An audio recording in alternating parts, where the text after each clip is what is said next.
Assalamualaikum warahmatullahi wabarakatuh.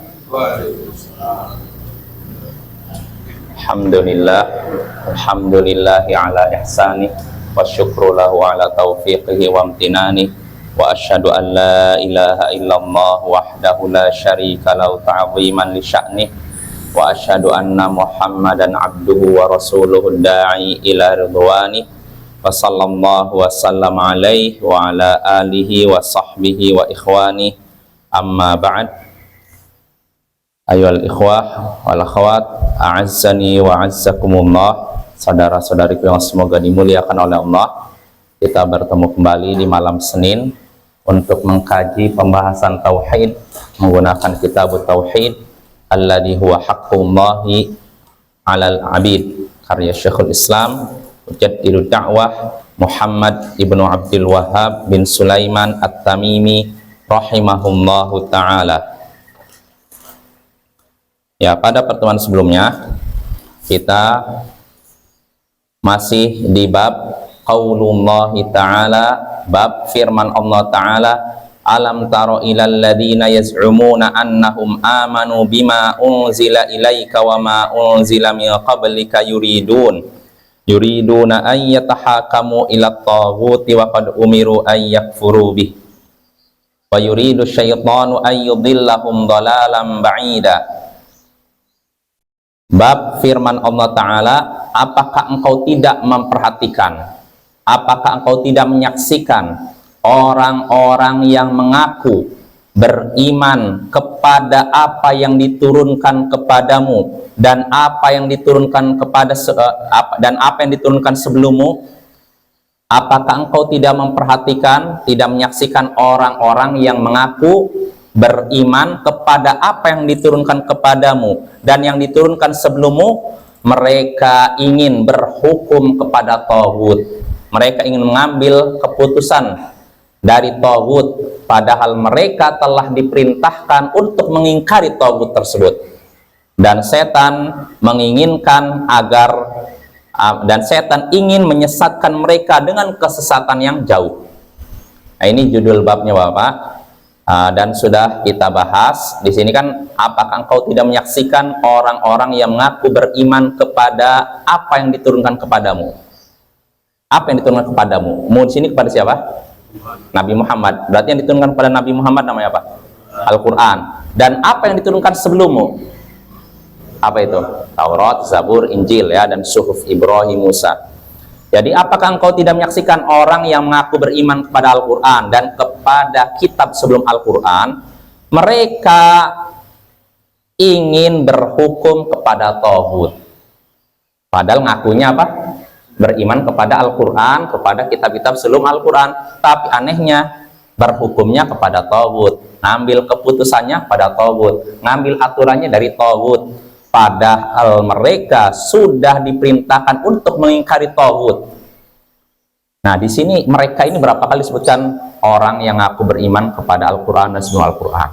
Mereka ingin berhukum kepada taghut, padahal mereka sudah diperintahkan untuk mengingkari taghut. Mereka ini siapa? Maksudnya siapa? Yang mengaku beriman kepada Al-Quran dan kepada kitab sebelum Al-Quran. Siapa itu? Ahli kitab. Orang munafik, ya. Ya kalau orang muslim nggak mungkin lah. Orang muslim masa ngaku beriman, setelah itu berhukumnya kepada taghut? Nggak mungkin. Ini munafik maksudnya. Karena orang munafik kan ngakunya apa?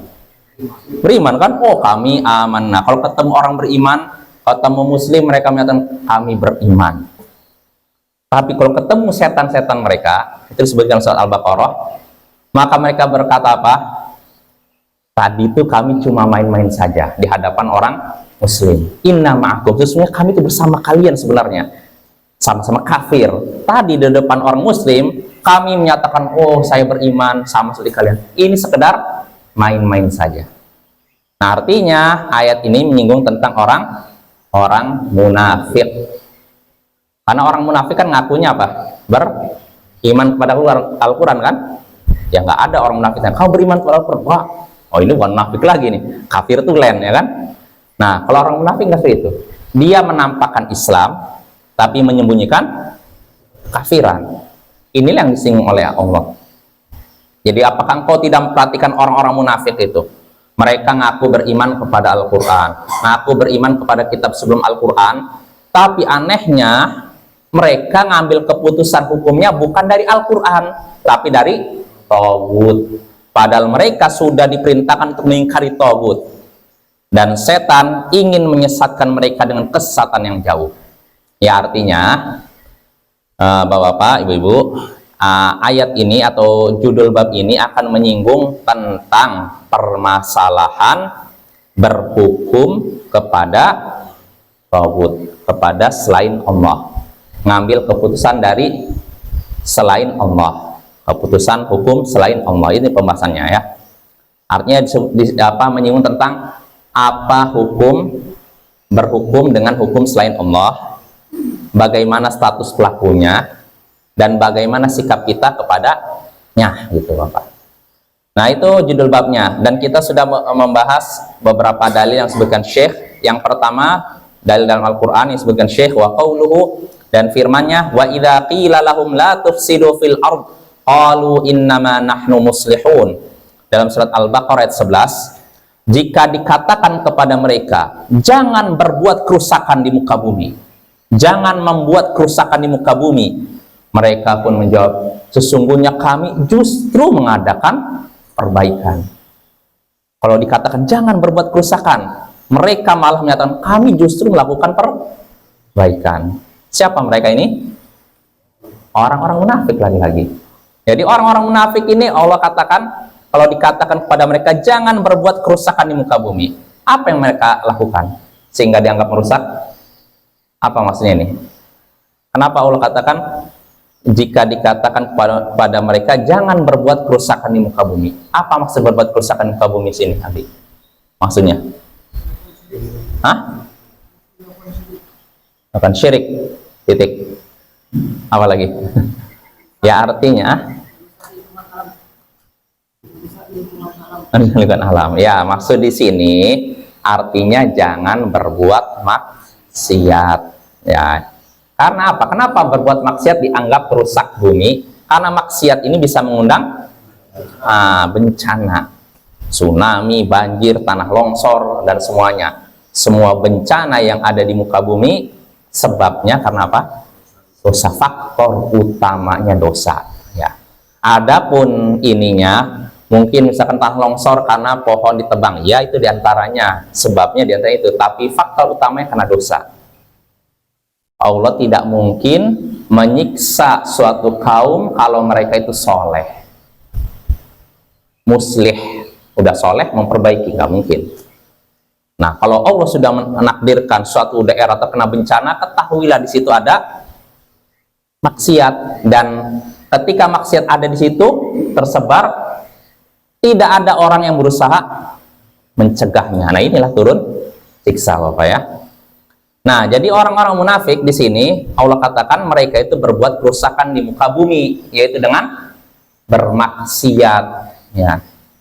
Karena mereka kan melakukan berbagai maksiat, bahkan maksiat mereka ini maksiat yang parah. Di antaranya apa? Ingin menghancurkan Islam. Di zaman Nabi, beberapa kali orang munafik ingin membunuh Nabi, ingin menggembosi jihad. Artinya gini, ketika kaum muslimin sudah mau berangkat perang, orang-orang munafik saling berbisik sama mereka, di sana musuh ini pertama perjalanannya jauh, nanti kita merasa kepanasan, kehausan, musuh juga kuat, udah mendingan pulang. Orang munafik itu akhirnya berapa banyak orang yang termakan ujukan mereka gara-gara orang munafik. Nah, ini kan kerusakan kan. Tapi anehnya Allah katakan ketika dikatakan kepada mereka jangan berbuat kerusakan di muka bumi, mereka menjawab justru kami melakukan perbaikan. Ini aneh ya. Orang udah berbuat kerusakan nganggapnya melakukan perbaikan. Seperti sebagian orang mengadu domba, alasan ini untuk kebaikan masyarakat. Dia udah menghancurkan masyarakat, tapi alasannya untuk memperbaiki masyarakat. Kan bahaya kan? Seperti itu sebagian orang munafik itu membenturkan sesama kaum muslimin. Ketika ditanya kamu kenapa gini, justru tujuan saya itu baik, katanya. Gimana? Mengadu domba justru tujuannya baik katanya. Nah, ini kan bahaya sekali kan. Nah, ini orang munafik begitu Bapak ya. Jadi mereka berbuat kesalahan tapi merasa tidak bersalah. Nah, ini bahaya nih. Kalau orang berbuat kesalahan merasa oh saya bersalah, ngakui saya itu salah, ini masih ada peluang menjadi baik. Tapi kalau sudah salah merasa tidak bersalah, nah ini yang repot nih. Nah, ini orang munafik nih. Jadi mereka dianggap berbuat kerusakan di muka bumi dengan melakukan maksiat. Dan di antara maksiat yang terbesar dan terparah yaitu berhukum dengan selain hukum Allah. Gitu. Artinya ini Bapak, ayat ini menyinggung orang munafik. Artinya orang munafik sudah berbuat kerusakan di muka bumi dan kita dilarang berbuat kerusakan di muka bumi. Dan di antara contoh berbuat kerusakan di muka bumi yaitu berbuat maksiat. Dan di antara maksiat terbesar yaitu kita berhukum dengan selain hukum Allah, ngambil keputusan dari selain Al-Quran dan As-Sunnah. Ya apapun itu, mau dalam bentuk undang-undang tertentu kah, atau mungkin aturan apakah yang dibuat oleh mungkin masyarakat, dibuat oleh orang tertentu atau pejabat tertentu. Kalau memang itu bertentangan dengan aturan Allah, bertentangan dengan Al-Quran Sunnah, maka itulah hukum jahiliyah. Dan orang yang memutuskan, yang membuatnya itulah tauhid. Nanti akan kita bahas lagi di sini ya, tauhid. Jelas Bapak ya, tauhid sudah kita bahas, artinya secara bahasa segala sesuatu yang melampaui batas dengan cara disembah, diikuti maupun ditaati. Dan yang dimaksudkan dalam ayat ini, tauhid di sini yaitu yang memutuskan hukum dengan selain hukum Allah. Artinya dia membuat keputusan yang bertentangan dengan Al-Quran As-Sunnah. Nah ini namanya tauhid ya. Secara bahasa, secara bahasa artinya berlebihan. Ini air udah penuh, kita isi air lagi. Jadi bagaimana? Tumpahkan air, tauhid, bola. Nah, jadi artinya ya berlebihan itu. Tapi kalau secara istilah, segala sesuatu yang melampaui batas diperlakukan secara berlebihan, baik dengan cara disembah, diikuti maupun ditaati. Namanya tauhid. Dengan cara disembah ya artinya apa? Manusia kan gak layak disembah kan, tapi disembah berarti dia tauhid. Dalam keadaan ridho tentu saja ya, karena Nabi Isa kan disembah ya. Tapi apakah ridho? Enggak, makanya Nabi Isa tidak dikatakan tauhid.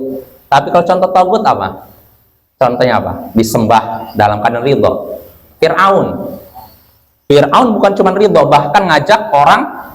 Nah ini tauhid kelas paus. Tauhid ya.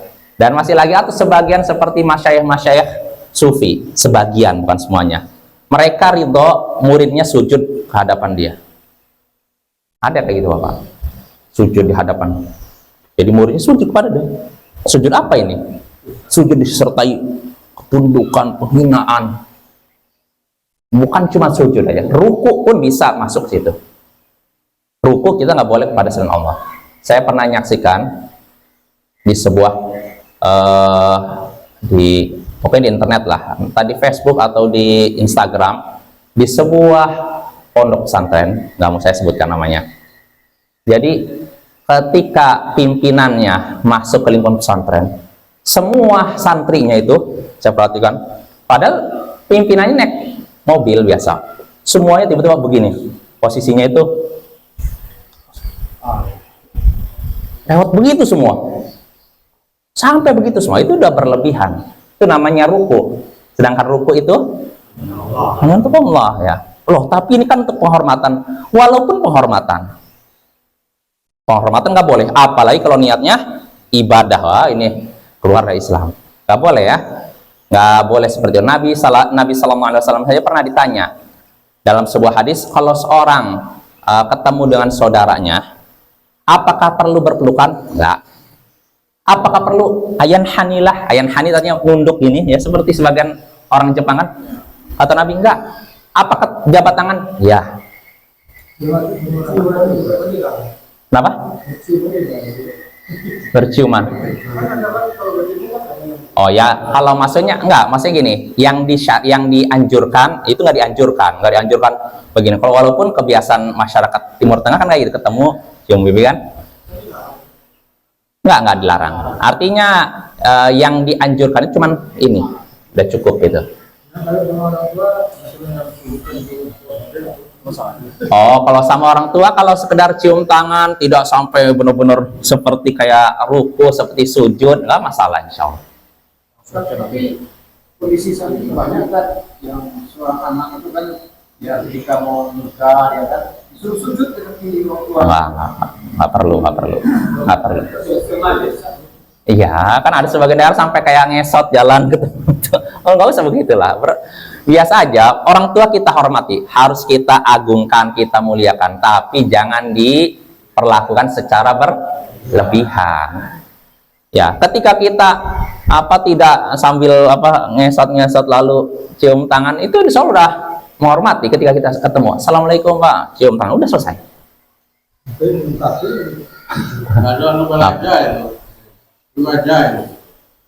Nah itu kayaknya kalau di tempat saya ya, kalau acara-acara pernikahan itu kan ada sambutan itu kan, ya macam-macam dari ada kayaknya itu kan dari kecil sampai besar kan, ya kan kayak drama kayak itu kan, kayak mau bawa acaranya, disuruh sujud sama orang tua kan, nggak perlu. Nggak perlu. Cukup cium tangan aja udah cukup. Betul.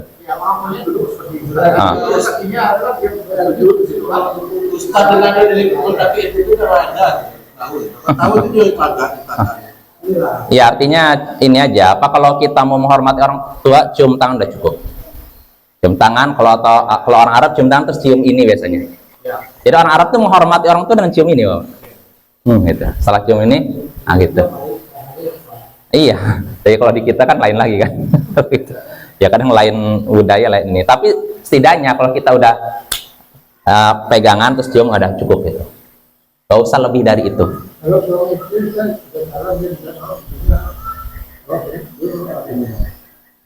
Hah? Maksudnya ditempel ke sini? Oh iya, ini nyium istri ini ya nggak masalah kalau sama istri. Lebih dari itu juga boleh Pak.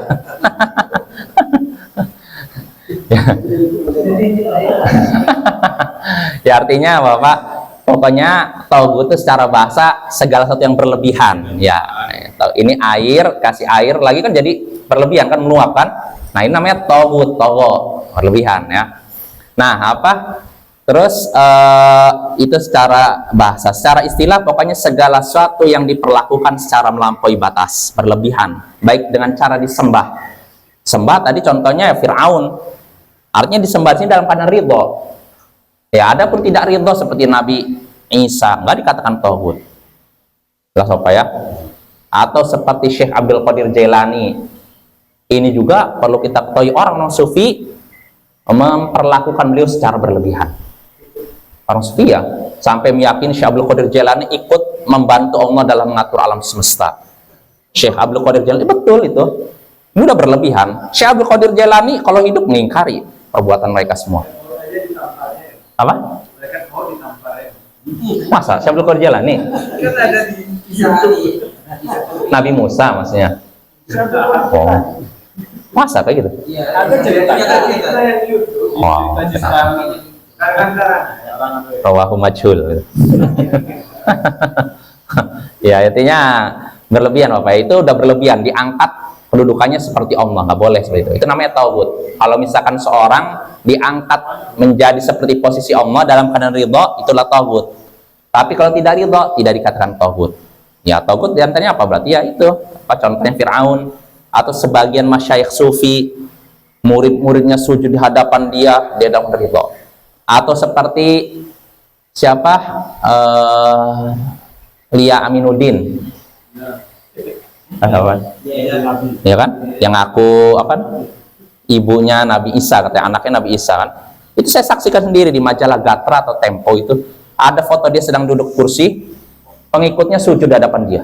Ada itu saya saksikan, lihat. Innalillah. Nah itu apa? Itu tauhid. Dia ridho kan? Iya, itu tauhid. Nah tauhid itu pokoknya segala sesuatu yang diperlakukan secara berlebihan, baik dengan cara disembah atau diikuti dalam keadaan salah, atau ditaati. Dia menyampaikan sesuatu dalam keadaan perintah dia itu benar-benar bertentangan dengan Al-Quran Sunnah.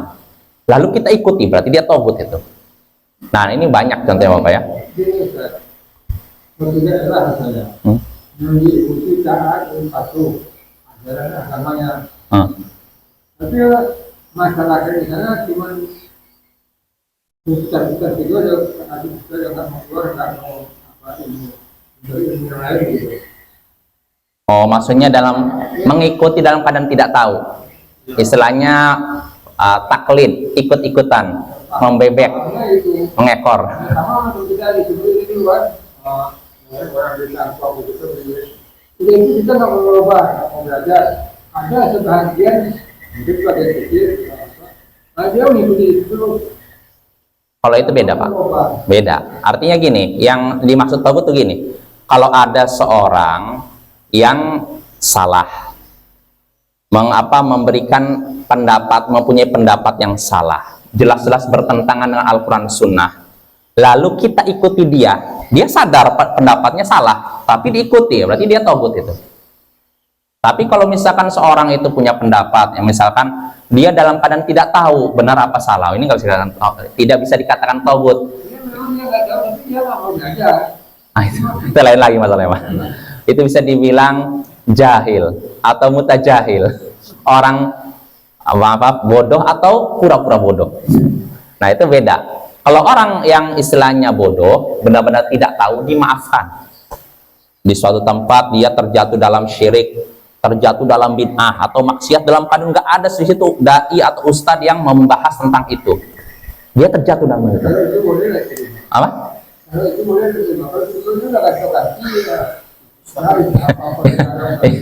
Ya saya kasih contoh umum aja Pak, enggak ngarah ke satu daerah. Iya, jadi kalau misalkan gini Pak, kasusnya di satu daerah ada masyarakat yang terjatuh dalam syirik, bid'ah, maksiat, dalam keadaan tidak ada ustadz atau dai yang membahas masalah itu, maka yang seperti ini kan dianggap jahil kan, benar-benar jahil, tidak tahu. Yang seperti ini dimaafkan karena benar-benar tidak tahu. Nah, yang tidak dimaafkan tuh kalau misalkan di suatu tempat ada masyarakat terjatuh dalam syirik, bid'ah, maksiat, dan di situ ada dai yang menjelaskan bahwa itu syirik, itu bid'ah, itu maksiat, tapi nggak mau dengar. Bukan karena nggak ada ustadznya ada tapi nggak mau dengar, nggak peduli. Nah, ini namanya mutajahil, pura-pura bodoh, tidak dimaafkan. Kalau terjatuh dalam syirik nggak dimaafkan, karena udah ada di sekitarnya orang yang menjelaskan itu syirik. Beda halnya orang yang benar-benar tidak tahu. Contohnya di pedalaman, orang nggak ada ustadz yang menjelaskan ini syirik, ini bid'ah, ini maksiat. Lalu mereka melakukan itu, nggak tahu. Jadi menurut mereka inilah agama yang sebenarnya seperti ini. Dalam keadaan tidak tahu, ini dimaafkan. Dia nggak pernah dengar sama sekali ada ustadz yang menjelaskan ini syirik. Di sekitarnya nggak ada. Kalaupun ada harus menempuh berapa hari perjalanan misalkan. Ini mudah-mudahan dimaafkan. Tapi kalau yang di sekitarnya ada seorang dai, ustadz, buya yang menjelaskan bahwa itu syirik, itu bid'ah, itu maksiat, tapi nggak mau dengar, nggak mau, pokoknya nggak. Seakan kan ada sumbatan di telinganya, lalu matanya tutup gitu. Dia kan kadang-kadang mempertahankan pahamnya. Nah itu yang tidak dimaafkan tuh yang benar-benar tidak tahu. Tapi kalau yang tidak mau tahu atau pura-pura tidak tahu, nggak dimaafkan. Jadi nanti nggak ada alasan di akhirat, kenapa kamu melakukan ini? Ya karena saya tidak tahu. Loh, tidak tahu kan ada fulan yang pernah mengingatkan kamu gini. Fulan. Nah itu Bapak, maka bahaya ya. Jadi oh iya.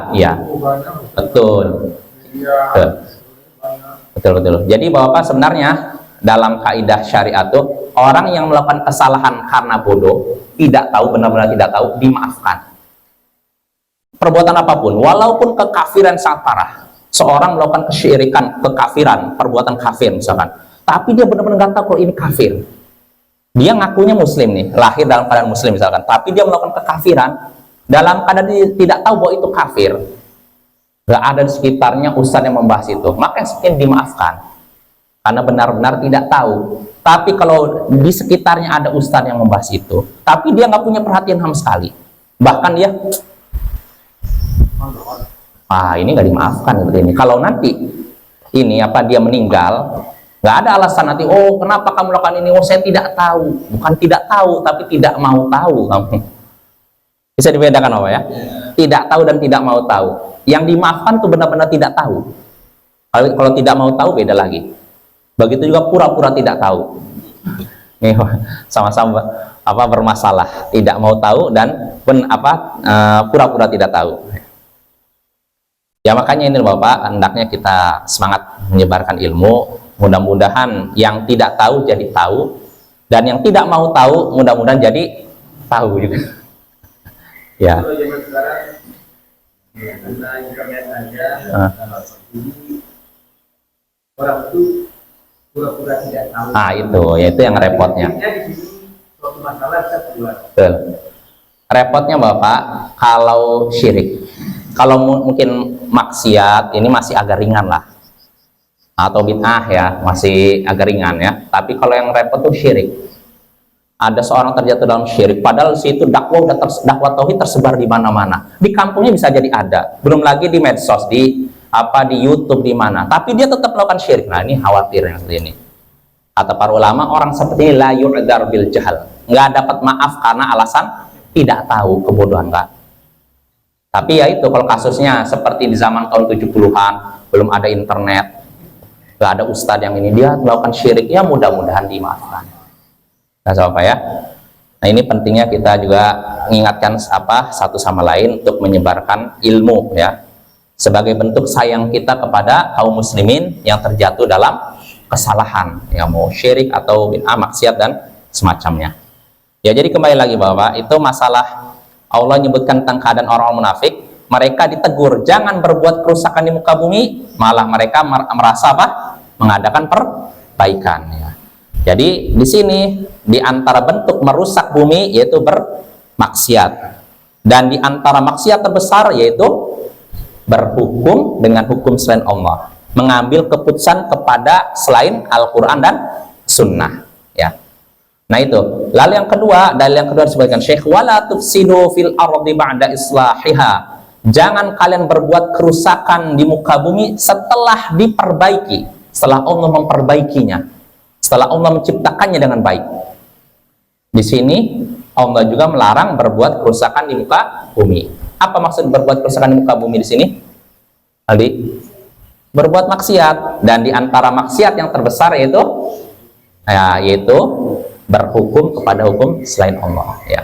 Ini termasuk maksiat terbesar karena itu syirik Bapak. Karena yang berhak memutuskan ini halal, ini haram, ini siapa? Kalau kita mengatakan oh boleh ini, padahal jelas udah ada aturan Allah, kita ngambil ini. Nah, ini sama saja kita sudah menjadikan seorang sebagai Tuhan, tandingan bagi Allah. Jadi masalah berhukum dan hukum selain Allah bukan masalah ringan, masalah berat Bapak ya. Lalu berikutnya, itu dalil kedua. Yang dalil berikutnya disebutkan Syekh dalam surat Al-Maidah ayat 50, afa hukmal jahiliyah yabghun? Apakah hukum jahiliyah yang mereka inginkan? Apa maksud hukum jahiliyah? Kata Al-Hasan apa? Kullu ma hakama bi ghairi hukmillah fa hukmul jahiliyah. Setiap hukum, setiap keputusan hukum bukan dengan keputusan Allah, maka itulah hukum jahiliyah. Jadi siapa yang menetapkan hukum dengan hukum selain Allah, maka itulah hukum jahiliyah. Artinya keputusan hukumnya, peraturannya, undang-undangnya bertentangan dengan Al-Quran dan Sunnah. Dia menghasilkan suatu produk undang-undang yang bertentangan dengan Al-Quran dan Sunnah. Ini namanya hukum jahiliyah. Dan orang yang membuatnya disebut taghut Bapak ya. Dan itu bahaya Bapak ya. Nah itu tentang ayat ketiga yang disebutkan Syekh. Nah terakhir kita sampai pernyataan hadis ya, disebutkan oleh Syekh sini. Berkata Syekh rahimahullah, an Abdillah bin Amr anna Rasulullah sallallahu alaihi wasallam qala la yu'minu ahadukum hatta yakuna hawahu tab'an lima ji'tu bih. Qala an-Nawawi haditsun sahihun rawainahu fi kitabil hujjah bisnadin sahih. Dari Abdullah bin Amr bahwasanya Rasulullah SAW bersabda, tidak beriman salah seorang dari kalian hingga hawa nafsunya mengikuti apa yang kubawa. Tidak beriman salah seorang dari kalian hingga hawa nafsunya, maksudnya keinginannya, mengikuti apa yang aku bawa. Hadis, kata Imam Nawawi, hadis ini sahih diriwayatkan dalam kitab Al-Hujjah, yaitu Al-Hujjah ala Tarikil Muhajjah, dengan sanad yang sahih. Nah, ini hadisnya Bapak. Kata Nabi SAW, tapi Bapak perlu kita ketahui hadis ini, kata Imam Nawawi, hadisnya sahih. Sedangkan para ulama lain menyatakan hadisnya lemah. Al-Hafidz Ibnu Rajab menyatakan hadisnya lemah. Dan Syekh Al-Albani menyatakan hadisnya lemah. Jadi ada perbedaan pendapat. Apakah hadisnya sahih atau tidak, tapi maknanya benar. Jelas ya? Hadisnya, sanadnya itu bermasalah. Ada kritikan, tapi maknanya benar. Jadi nggak ada yang salah. Apa hadisnya bunyinya? Tidak beriman salah seorang dari kalian. Artinya keimanan kalian tidak sempurna sampai hawa nafsunya. Hawa nafsu itu maksudnya apa? Keinginannya, ambisinya mengikuti apa yang kubawa. Apa yang kubawa di sini maksudnya? Al-Quran dan Sunnah. Jadi kita dianggap bukan seorang mukmin yang sempurna sampai keinginan kita ngikut kepada Al-Quran Sunnah, tunduk kepada Al-Quran Sunnah. Jelas apa ya? Harus sempurna. Kalau misalkan kita setengah-setengah, ya berarti iman kita setengah. Kalau nggak mau sama sekali, apa? Nggak ada iman sama sekali. Nah, kalau misalkan ninggalkannya, misalkan keinginan saya ngikutin Al-Quran Sunnah ya mungkin 75%. 25%-nya saya nggak ikut karena gimana ya, rasanya berat. Nah, yang seperti ini imannya lemah, tapi dia masih muslim. Tapi kalau dia ngikutnya sebagian, anggap 75, 25-nya tidak ikut karena nggak suka, benci. Ini gimana nih? Bukan muslim, ini kafir. Loh, kok apa dalilnya? Allah berfirman dalam surat Muhammad, dzalika bi annahum karihu ma anzalallah fa ahbata a'malahum. Yang demikian itu karena mereka benci kepada apa yang Allah turunkan. Apa yang Allah turunkan? Al-Quran, kan wahyu petunjuk. Yang demikian itu karena mereka benci kepada apa yang Allah turunkan, maka Allah pun lenyapkan amalan mereka. Apa artinya kalau amalan sudah dilenyapkan? Kafir, Bapak. Maka kata para ulama, siapa yang benci sedikit saja ajaran Islam, kafir. Walaupun mempraktekannya. Misalkan, oh saya ini pakai jilbab, tapi saya nggak suka. Jilbab ini suatu yang bertentangan dengan kemajuan zaman. Jilbab ini lambang keterbelakangan zaman, keterbelakangan masyarakat. Tapi dia pakai jilbab. Bagaimana nih? Kafir. Beda halnya seorang misalkan wanita nggak pakai jilbab. Kenapa kamu tidak pakai jilbab? Gimana ya? Rasanya gerah, saya ini nggak biasa kalau pakai jilbab, itu panas rasanya. Belum lagi teman-teman saya kadang ngejek, oh kamu sekarang jadi wanita salehah ya. Nah, yang seperti ini tidak dikatakan kafir, tapi imannya lemah. Jelas apa ya? Bedakan seorang yang meninggalkan aturan karena tidak suka dengan karena apa artinya dia belum belum sanggup. Nah, itu kalau yang belum sanggup ya itu nggak dikatakan kafir. Yang kafir kalau benci walaupun praktekan. Nah, ini kafir ya, keluar dari Islam ya. Jelas apa ya? Nah, jadi di sini kata Nabi, tidak bersempurna iman salah seorang dari kalian sampai keinginannya, hawa nafsunya mengikuti apa yang aku bawa.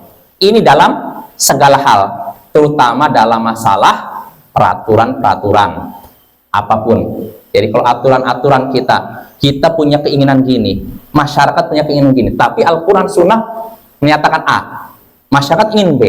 Bagaimana nih? Apa yang seharusnya? A, jangan ikuti B. Kalau kita ngikutin B, berarti iman kita belum sempurna. Kalau kita tidak ngikutin A, ngikutin Al-Quran, tunjuk Al-Quran A, karena benci, bagaimana? Kafir kayak gini. Jelas apa ya? Harus bedakan antara yang meninggalkan sesuatu karena tidak sanggup, belum sanggup, dengan yang benci. Kalau benci itu keluar dari Islam. Ya. Jelas apa ya? Lalu berikutnya, itu selesai. Nah, sekarang kita bahas yang disebutkan riwayat, athar yang disebutkan oleh Syekh dalam bab ini. Ini athar ini penting Bapak ya. Ini masih ada hubungannya dengan masalah berhukum dengan hukum selain Allah. Jadi perlu kita ketahui Bapak, masalah berhukum dengan hukum selain Allah artinya gini, saya tahu ini hukum Allah, aturan Allah, tapi saya memutuskan dengan yang A. Misalnya hukum Allah A, tapi dia milih B, C, D. Nah, apa status orang yang seperti ini? Nah, kata para ulama, kalau orang tersebut meyakini bahwa aturan B, C, D yang bukan selain Allah, aturan Allah kan A anggap ya, dia milih B, C, D. Kalau dia meyakini B, C, D lebih baik daripada A, maka kafir. Karena dia berarti lebih mendahulukan aturan manusia daripada A. Ini kalau meyakini aturan ini lebih baik daripada aturan Allah. Tapi kalau meyakini sama bagaimana? Ini ya benar. A, ini memang betul aturan Allah, bagus. Tapi B, C, D juga bagus, sama-sama bagus. Gimana? Kafir juga. Nah itu apa ya? Sama juga. Nah, terus kalau kasusnya yang ketiga, ya ini aturan Allah A, dia memutuskan B, C, D. Kenapa? Menurut kamu mana yang lebih bagus? A atau B, C, D? Yang bagus A. Terus kenapa kamu milih B, C, D? Memutuskan dengan B, C, D? Ya gimana ya, masyarakat pengennya begini, pengen gitu. Nah yang seperti ini tidak dikatakan kafir, tapi bisa fasik, bisa zalim. Fasik seperti apa? Misalkan fasik itu kalau misalkan anggap sebagai hakim, dia tahu keputusan Allah A, tapi dia memutuskan B, C, D. Kenapa? Datang seorang, Pak Hakim, inilah, kasihlah, ya, nyelipkan amplop, putuskan B lah, supaya kami ini. Oh yaudah, dia diputuskan, berarti yang benar vonisnya B, bukan A. Kafir ya? Enggak, dia masih meyakini hukum Allah baik, tapi dalam hal ini gimana ya, saya lagi butuh uang. Akhirnya memutuskan B. Nah ini fasik. Jelas apa ya? Nah yang ketiga zalim. Zalim itu apa? Dia tahu A, putusan Allah itu benar, paling indah, paling bagus, tapi dia memutuskan dengan B atau C. Kenapa? Karena kebetulan orang yang di hadapan saya ini musuh saya nih, sebubuyutan saya, udah saya putuskan dia salah, padahal tidak bersalah. Kalau berdasarkan hukum Allah dia tidak bersalah, tapi karena keinginannya untuk balas dendam misalkan, dia memutuskan dengan selain hukum Allah. Nah yang seperti ini kafir? Tidak, dia masih meyakini hukum Allah baik, lebih baik. Cuma dalam hal ini karena ada perasaan ingin balas dendam, meluapkan ininya, dendamnya, akhirnya dia memutuskan dengan selain aturan Allah. Yang seperti ini zalim. Makanya Bapak dalam menyatakan, memvonis orang yang berhukum dengan hukum sunnah Allah tidak bisa dipukul rata, harus dirinci orang seperti apa nih. Kalau orang yang meyakini hukum selain Allah lebih baik daripada hukum Allah, jelas kafir. Kalau sama, kafir juga. Tapi kalau misalkan dia meyakini hukum Allah lebih baik daripada hukum manusia, lebih baik daripada aturan manusia, maka dia bisa zalim, bisa fasik ya. Dan bisa kita pastikan imannya lemah. Nah, jelas apa ya? Ini maksud para ulama kalau dalam kasus tertentu. Maksudnya begini, dalam suatu masalah, misalkan dalam masalah persengketaan apalah antara dua orang, A dengan B berseteru, A dan B berseteru, lalu hakim ini mengatakan dia kalau menurut hukum Allah, dia pelajari dalam Quran, yang benar itu A, tapi karena sama pihak B-nya, ini Pak, putuskan yang benar, karena disogok dia B yang benar, padahal harusnya A. Ini namanya apa? Fasik, ya kan? Tapi kalau dia kebetulan A dan B berseteru, nah kebetulan B ini musuh dia selama ini yang ganggu keluarga saya, udah yang salah B misalkan, padahal keputusan Allah, hukum Allah, Al-Quran Sunnah, yang salah A, tapi dia putuskan B, berarti ya dia bagaimana statusnya? Zalim. Nah ini kalau yang memutuskan hukum bertentangan hukum Allah dalam kasus tertentu, bukan beda halnya dengan orang yang membuat undang-undang lengkap yang harus ditaati rakyat dan jelas-jelas undang-undang tersebut bertentangan dengan Al-Quran Sunnah. Nah ini lain lagi masalahnya. Orang seperti ini dianggap sudah mengganti syariat Allah, dan itu hukumnya tentu saja bagaimana? Mengganti. Ya bukan muslim apa ya. Jelas apa ya? Beda halnya dengan kasus yang pertama. Kalau pertama dalam cuman kasus tertentu saja, tapi yang kedua dia membuat aturan secara menyeluruh yang harus ditaati rakyat, dan aturannya ternyata bertentangan dengan Al-Quran Sunnah, lalu diinikan, lalu ditepal, tok. Nah yang seperti ini namanya apa dalam bahasa kita? Taghut. Nah dan orang seperti ini dianggap sudah mengganti syariat Allah, dan kalau orang sudah dianggap mengganti syariat Allah namanya kafir tauhid, apa ya? Kecuali kalau dia sekali lagi bodoh, benar-benar tidak tahu. Nah, ini lain lagi. Tapi kalau dia tahu ini aturan Allah ini, tapi dia membuat seluruh peraturan yang bertentangan dengan aturan Allah, ini bisa keluar dari Islam. Jelas apa ya? Jadi harus ada dirinci. Nggak bisa kita memukul rata semua orang yang memutuskan dengan hukum selain Allah. Jelas. Berapa menit tadi?